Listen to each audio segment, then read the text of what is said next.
uděláme takové netradiční jídlo.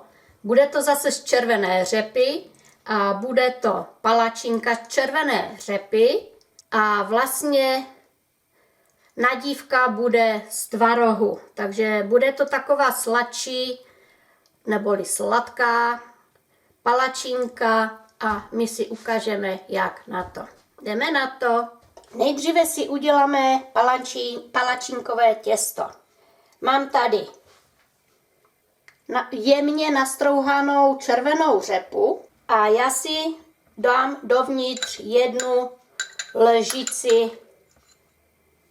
Já to už tady mám připravené, takže 1 lžici té strouhané řepy. Přidáme mléko. A chtěla jsem vám říct, já to zase dělám z poloviční dav. Co z poloviční? Jenom ze čtvrtinky. Já to mám tak na 1 až 1,5 té palačinky, takže já vám jenom ukážu, jak na to.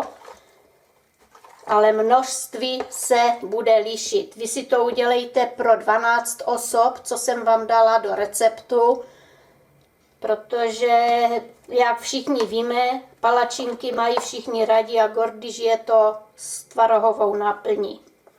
Takže dali jsme si mléko, teď si dáme mouku.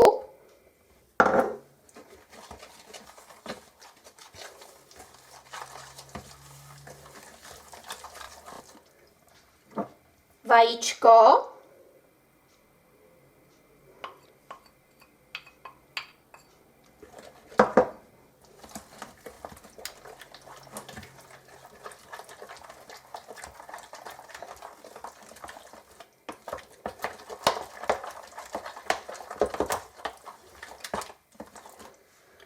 Vanilkový cukr.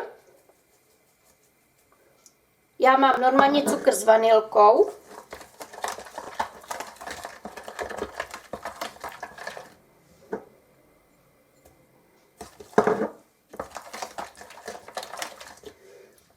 Špetku soli.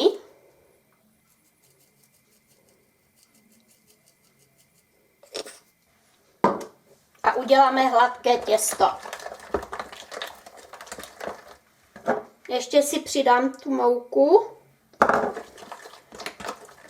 No a necháme ho teď chvilinku odpočinout, protože ta mouka ještě natáhne tu vodu do sebe. Takže si to necháme odpočinout a mezi tím si připravíme tu nádívku. Nejdříve si uděláme puding. Mléko jsem si dala zevřít a teď si ten puding rozšvrdlám.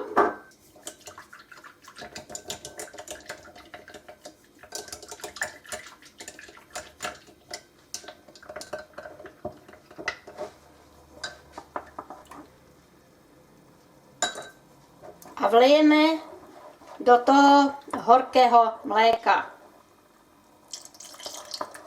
A neustále mícháme tak dlouho, dokud nám ten puding nezhoustne.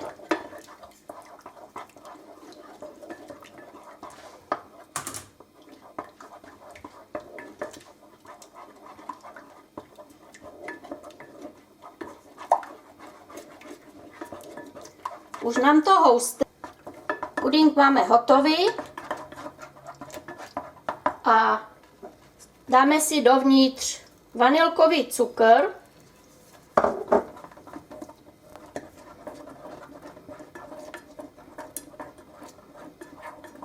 rozinky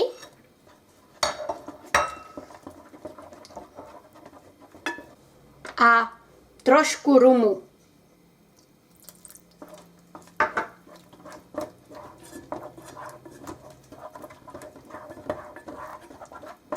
A necháme puding vychladnout.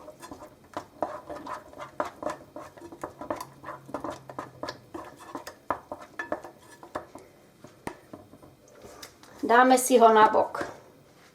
Máme to studené. Teď přidáme tvaroh.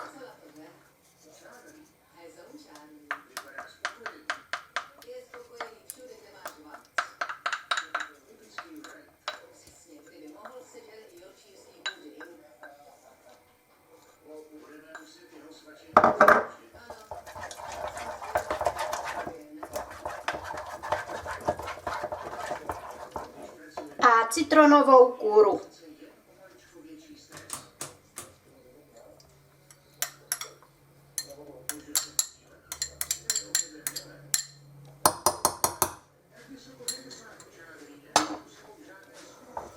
Pořádně promícháme. Mám tady rozehřaný olej. A teď si do rozehřatého oleje přidám tu palačinku.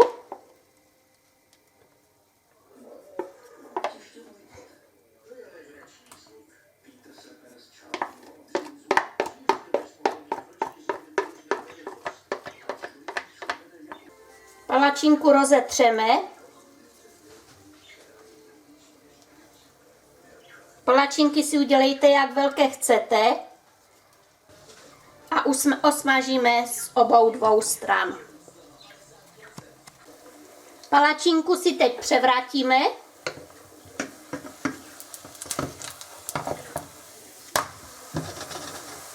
A smažíme z druhé strany.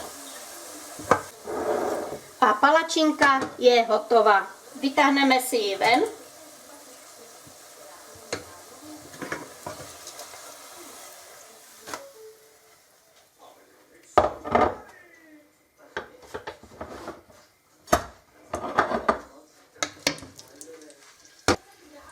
Máme ji hotovou a necháme si ji trošičku jenom mírně schladit.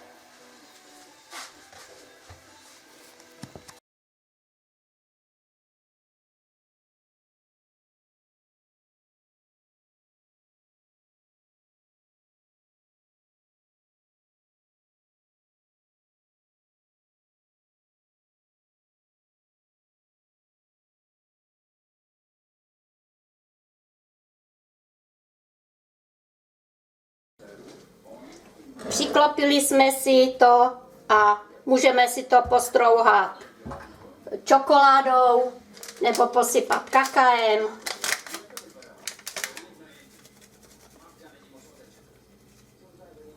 Můžete si dát i bonbony nebo rozehřatou čokoládou, cokoliv. A můžeme podávat. Mírně si ještě můžete pocukrovat, ale nemusíte, to už nechám na vás. A můžete se do toho pustit. Takže palačinku z červené řepy jsme si udělali během 10 minut, než se nám to všecko udělalo, bylo to rychle a teď se do toho pustíme. Takže komu se videjko líbilo, palečky nahoru sdílejte. A já si pro vás zase něco připravím. Tak se mějte hezky, ahoj!